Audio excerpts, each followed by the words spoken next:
Good morning to everybody. I want you to take note that I am wearing a jacket in the middle of the summer just so I could fit in this auspicious group of people. Matt said I should just now take it off, roll up my sleeves. Yeah. Okay, this title is not going to make any sense to you unless you come back next week. So this is kind of like a two-part series. I'm going to do on Matthew 25, but I'm calling this the avoidable tragedy of the Evange-ola virus. So I'll just let that pique your curiosity about where this might be digressing to. But I want to look at Matthew 25. It's a passage very familiar to all of us. For a church like Wilshire, this is like a foundational text for what we understand it means to be a Christian, specifically verses 31 to 46. My renewed interest in this text, or my spiritual context, if you will, or whatever triggered me, as a therapist always wants to know, was probably three things. One is, as I get older, more and more, I think the benefit of being older as a Christian is that you can recognize patterns, right, that you don't see when you're younger. Like you can't, as the data analyst, you don't have enough data. Right, and things look like outliers, but you don't know if they're outliers until you see them repeated over and over again, and so I find myself as an older Christian reflecting a lot and then just thinking about, like, how did we get here, right, and what were the patterns along the way, and what are the correlations, right, things that I didn't know earlier. I'm reflecting a lot on the faith handed down to me and what it did to me, in good ways and bad ways. And how it liberated me in some ways, and it was an albatross around my neck in some ways. And then I'm applying that to the voices I hear in the world today. It's like, how did they get to where they are, in these fragmented times? So that's part of it, I think. Part of it is, I shared last time I taught about working with migrants. And so every week, like this text, just jumps out at me because of the intense suffering and the cruelty that migrant people of all different statuses are experiencing, and we see it every day, and it's heartrending. And then the third is, and some of you will remember this, there was an interview back in February with House Speaker Mike Johnson, where journalists asked him about Matthew 25. And specifically, welcoming the stranger and the alien, right? And as a Christian leader, we'll get into his background maybe next time. That's generous, but keep going. Well, how does this inform your policy making? And before I'm going to go to his response, let's dive into the text. And today I'll touch briefly on his response, and then next week is really when I want to go into kind of reverse engineer, like, how do we get to this way of being a Christian in the world and being a leader in the world, and there's a lot of circular logic going on that doesn't quite make any sense. But let's dive into the text, and we'll spend most of our time today just on the text, but I'll point out some differences of interpretation along the way. Can somebody read Matthew 25, 31 to 46? When the Son of Man comes in his glory, and all the angels with him, he will sit on his throne in heavenly glory.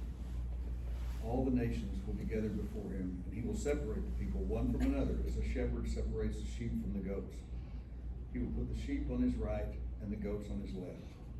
Then the king will say to those on his right, "Come, you who are blessed by my Father, take your inheritance, the kingdom prepared for you since the creation of the world.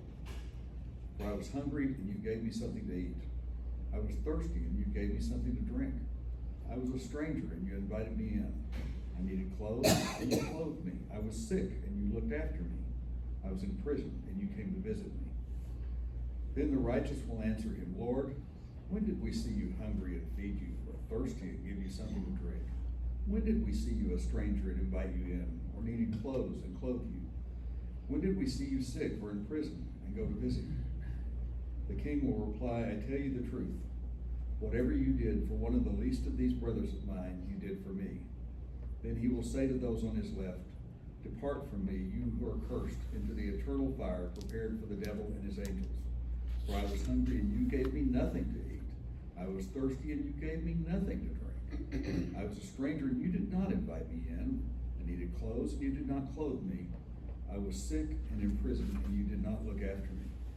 They also will answer, Lord, when did we see you hungry or thirsty or a stranger, or needing clothes or sick or in prison, and did not help you? He will reply, I tell you the truth, whatever you did not do for one of the least of these, you did not do for me. Then they will go away to eternal punishment, but the righteous to eternal life. That's All right. pretty strong language. It's pretty strong language. That's always how I feel too. Just to hear it again, pure form, you know, in the way he said it. It's sobering. So, I mean, I think we know the context. This is part of the farewell discourse of Jesus. Preceding this are 3 parables, all that are about being prepared to meet your maker, to meet God. And then this is the summary. Well, what does it mean to be prepared? This is it. So how would you just what's the central idea here? Like if you were just going to give me the 50 word or less, what's the big idea in this text? Love thy neighbor. Love thy neighbor. Look around and see and act. Look around and see and act. Underscore act, right? Your conduct is extremely important in your salvation. Your conduct is extremely important in your salvation. Yeah, I was thinking about teaching about this, but I'm Good. gonna have to drop this because you're covering a lot. What you gotta do. Well, maybe the Holy Spirit wants to hit us with a hammer, and I'm just the warm-up show. It's on the back. I'm the warm-up show. But that is saying a lot. I mean, that our ethical conduct, say it again, how'd you say it? I said your conduct or your behavior determines your salvation. Determines it. Oh, okay, now that's pretty weighty. I was gonna teach from Bonhoeffer's book, The Cost of Discipleship, but he talks about it as if there is when you have a conversion, you become another entity, just like Jesus said. You know, you're born again, and then you want to do all these things. And so behavior is synonymous with conversion. That's a lot. And I'm not gonna. It's overwhelming, really. It is. And when I read that book, not to get too far afield, in my 20s, it was like I was struck by lightning. It really was. It was tough. But that it applies to lots of different things, and I look forward to hearing what you have to say about it. So let me give you this is another summary. I mean, we're all getting at it, right? Jesus identifies with society's most vulnerable people, identifies with them so closely that he has this lightning line about whatever you did to them, you actually did it to me. Like the God of heaven manifest God's self within the vulnerable, within them. The poor, refugees, immigrants, prisoners, sick, homeless, and again, these are not exhaustive categories, right? They're just examples. And final judgment, which is what all this is about, is not based certainly solely on doctrinal correctness, what you believe, not on your religious identity, who you hang with, right? Not on personal moral purity, what you don't do, but on concrete acts of mercy, and God evaluates us accordingly. So whether our salvation is determined or it's certainly influenced, and a big part of our evaluation is what we've actually done, right? Anybody want to add to that before I press on? I just have a question. So, not that it is perfect at all either. What do you think somebody like Mike Johnson thinks about that passage? What would he say about that passage? Good you asked. What is a plan? Just throw me a softball. So here it is.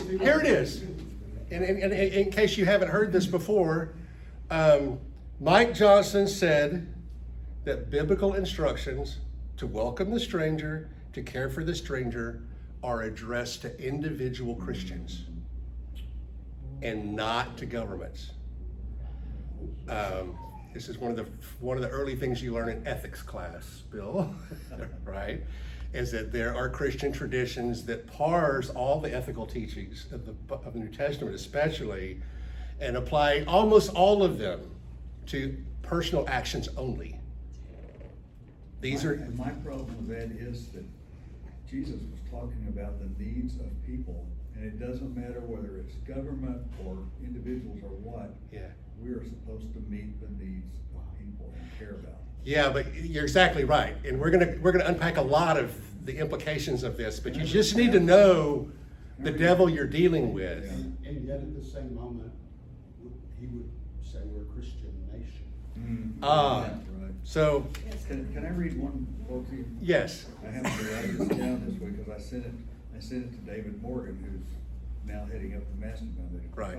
Because I found this book in my dad's stuff.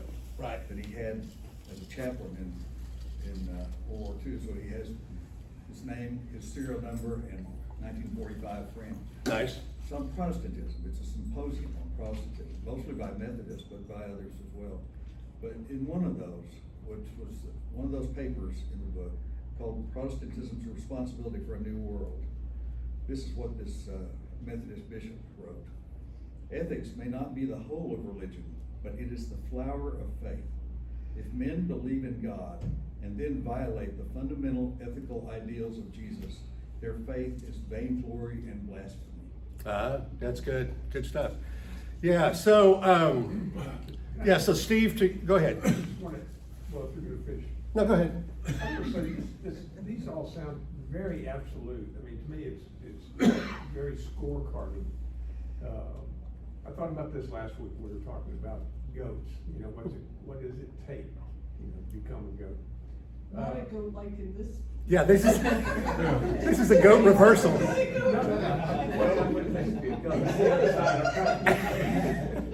Just when you were ready to be a goat. But I mean, I have trouble with that. 'Cause, You have trouble with what? Obviously, nobody can perform. This doesn't say you have to do every one of these. I mean, in the sense of, if you don't do any of them, you're gonna be on the goat side of the curve. It does say, though, it does imply that God's looking and judging between us at some point in time, which to me is very troubling.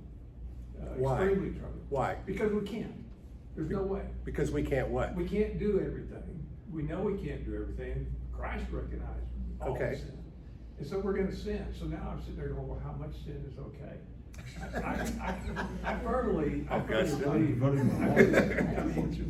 believe in a God that when I get there, he's gonna say, close enough, come on. And that's important to me. Okay. Okay, so these lessons, and we've heard them all of our life. I'm not talking about your lesson Right. specifically. Make certain of these things almost like, you better do this because you're gonna die, you're gonna go to hell if you don't. And I think, I'm uncomfortable with that. I don't see that God loves you even when you sin. Yes. Type lesson in this. Well, you gotta look at the fact, Steve, that John was written 90 to 100 years after Jesus, and Jesus never said, if you believe in me, your salvation is secure, to my knowledge. Now, he did say, I'm the way, the truth, and the life, but he said that in John. All the I am statements are in John, as I recall. And so you have to then ask yourself, what's more reliable, the words of Jesus Christ, or of some unknown scholar 100 years later who's trying to, I think in reality they were trying to gussy up the salvation.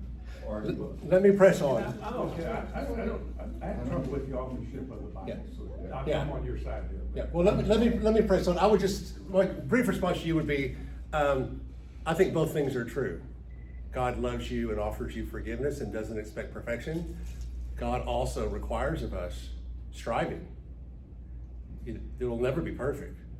And Jesus preaches in a way to get your attention, right? The whole stylistically, he's doing it the way he's doing it for a reason, to shake us up. Because we as human creatures are complacent, procrastinators, and selfish. So let me just stop there. So I don't think what you want to be true. I think what you want to be true is true. Okay, okay. So- Continue with your list. Yeah, let me put the train back on the track just a little bit. So Steve, you said something about when I was talking about this is the devil we're facing, and this is personal, kind of whatever. And you said, but how do they Christianation? So I was writing up this circular logic to me in this whole thing. So listen to this and see if this makes any sense to you. We are a Christian nation whose formation was grounded in Christian morals that informed our laws and constitution. So our government is to give preferential treatment to Christianity, even place Old Testament laws in classrooms. But the government is not obligated to govern by Christian principles because those are only for individual Christians, while the government is God authorized to enforce any law it creates, Romans 13, regardless of whether the law coheres with Christian principles. Oh my God. That's some really good weed. I guess. This is what we're dealing with.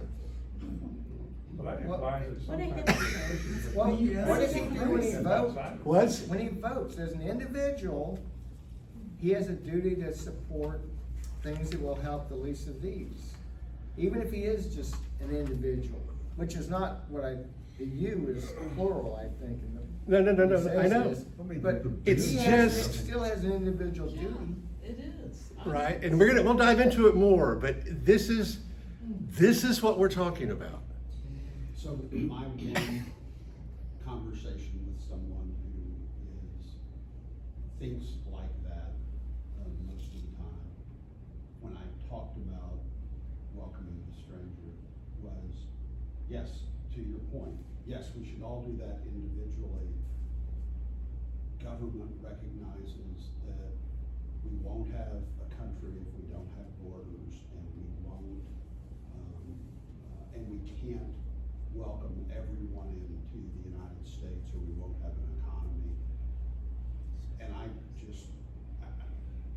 it's frustrating, because, I mean, if that's the way you're thinking, I don't know where you go to try to counter that, but yeah, I mean, you're right, I've talked directly with people that feel like what you said, Mike Johnson said. Yeah, and it's a distraction. There's a lot of things that get thrown in that are distractions that are not implications of this, but You hear that a lot from conservatives, but it overlooks the fact that government is composed of individuals. I mean, government is collective action by individuals.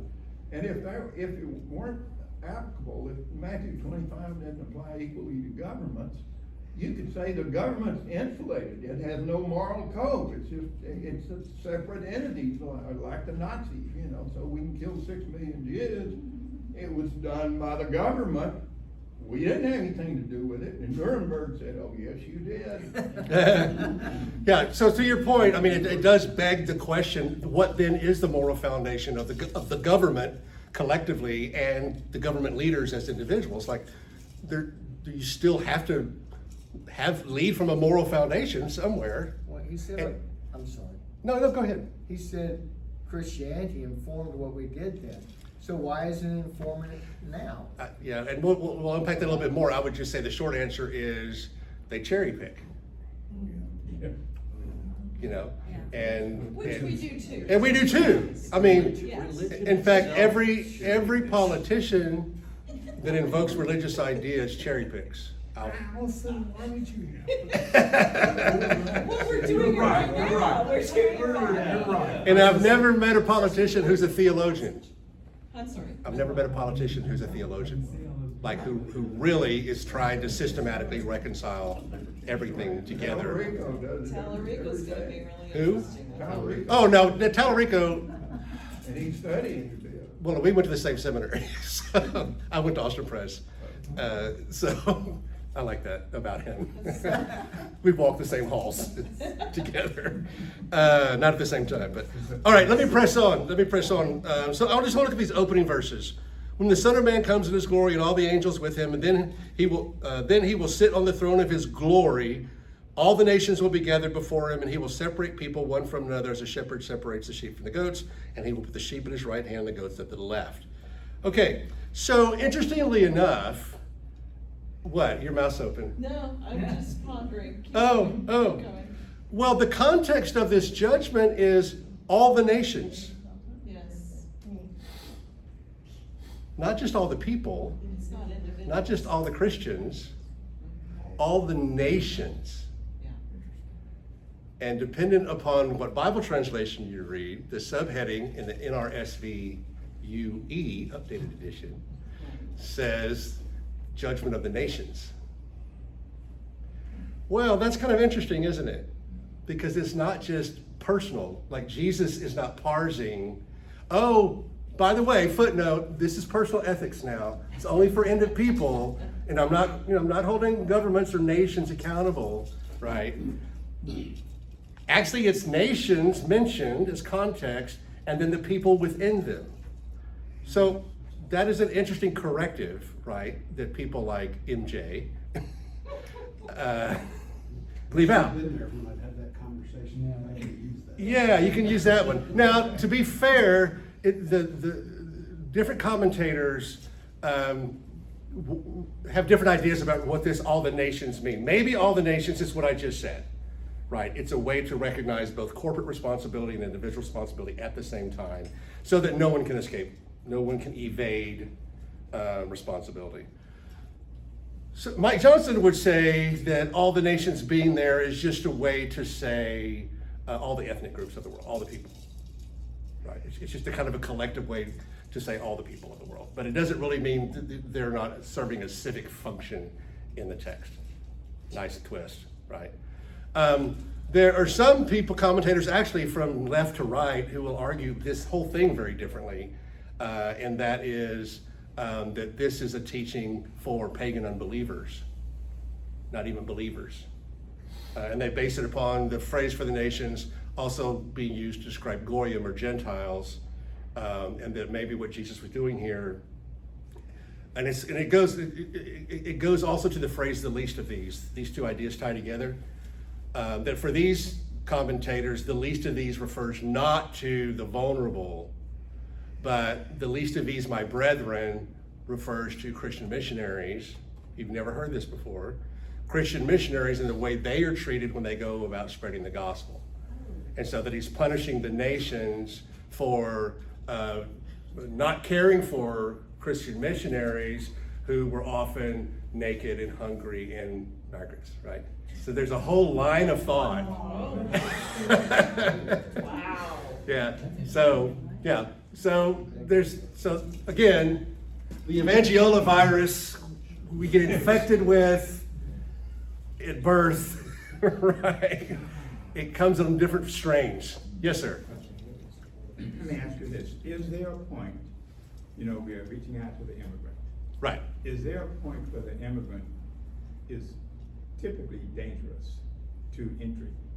For an example, is there a time when the immigrant can completely change what was there before? Take a look at France and the immigrant population, Spain, influx of people from where the immigrant overruns in many ways Right.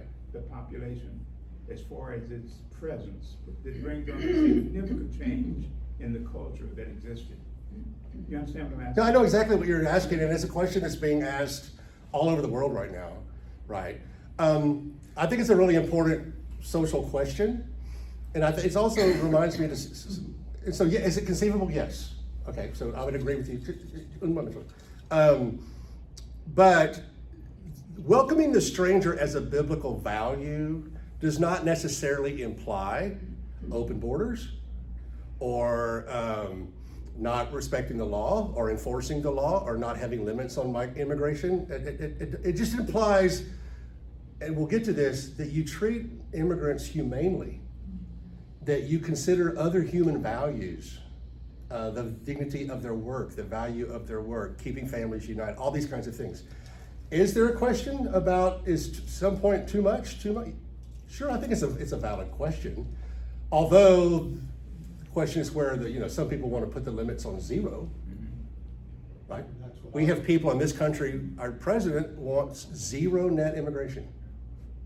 That's what I was gonna say. I mean, I was thinking about, I don't know the population statistics in France and Spain, but in the United States, the undocumented, estimate of undocumented immigrants in the United States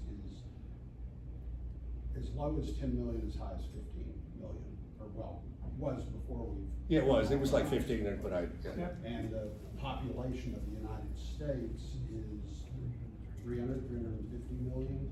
So you're talking about roundly 3%, somewhere, 3 to 4% right now. It's, that much is probably not gonna create a big change.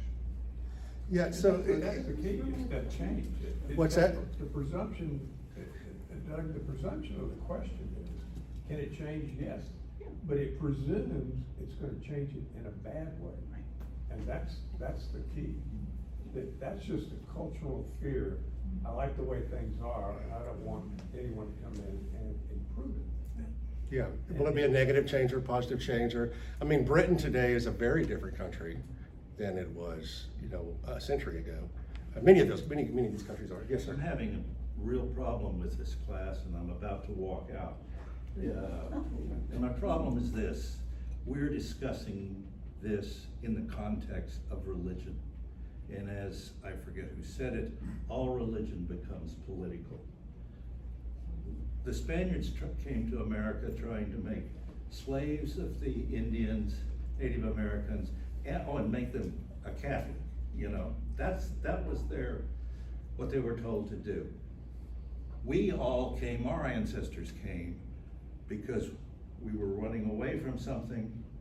And look what happened to the Native Americans who owned this country, okay? I think sitting here, this is making me feel very uncomfortable, because we're all talking about how we believe, how we interpret our religion, where some of our leaders are using their version. And I think we have to step away from the rule book of religion if we're going to be thoughtful and do what's right. And so I'm really having trouble talking about this in the terms of the Christian faith as we interpret. Yeah, but Scott, it permeates, it's a universal rule. It permeates Islam, it permeates. That all doesn't that. make, well, I'm not talking about Christianity alone. I'm talking about religion, pure and simple. Yeah. It's Well, a human I- thing. So- It has nothing to do with God.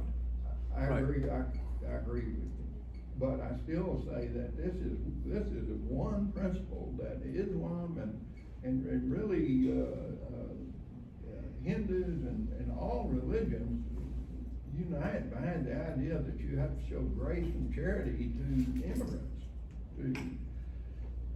And I saw a listing somewhere referring to various scriptures from various religions, and almost all of them have a paragraph like we do in multiple places. So Scott, Can I just make one little Yes. correction? Huh? My family was brought here. Yes, thank you. You know what I mean? We were brought here. You were brought here, Yes, exactly, yes. So, I exactly. mean, Thank you for pointing nuance, that out. you I should have said that. Too, and, Native Americans held some of the tribes, many of the big tribes held slaves. Yes, African slaves, yes. so we were, Absolutely. to include us in that. Thank you. yeah.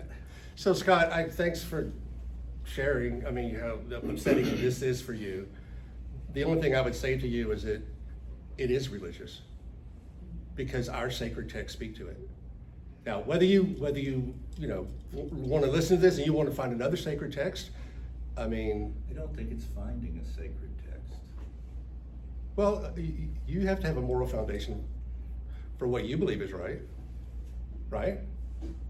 But you don't need to base that, yes, I agree, but I think that comes from a lot of different directions.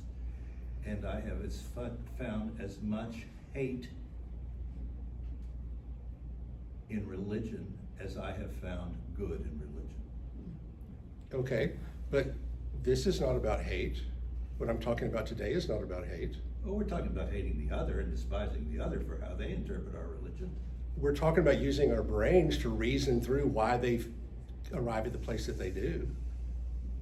I don't hate Mike Johnson. I disagree vehemently with him. And I think he has faulty reasoning. And I think he betrays the gospel he professes. I don't hate him, but I can make a moral judgment. I think we've got to get beyond the rules of religion, period, full stop. I think, yeah, good. I mean, good luck with your battle. I agree. I'm not trying to do rules here. I'm trying to do values. But we have gone over this, in generation after generation, Chinese, when other groups came. Oh, that's fine.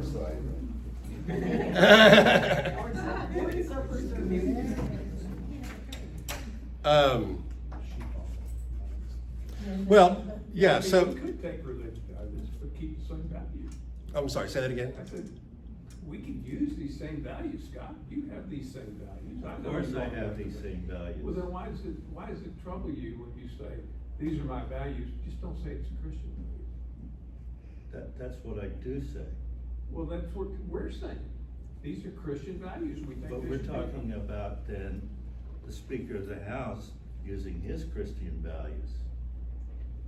Okay, but Listen. what am I supposed to say? Oh, well, then I have to put mine aside and look at his?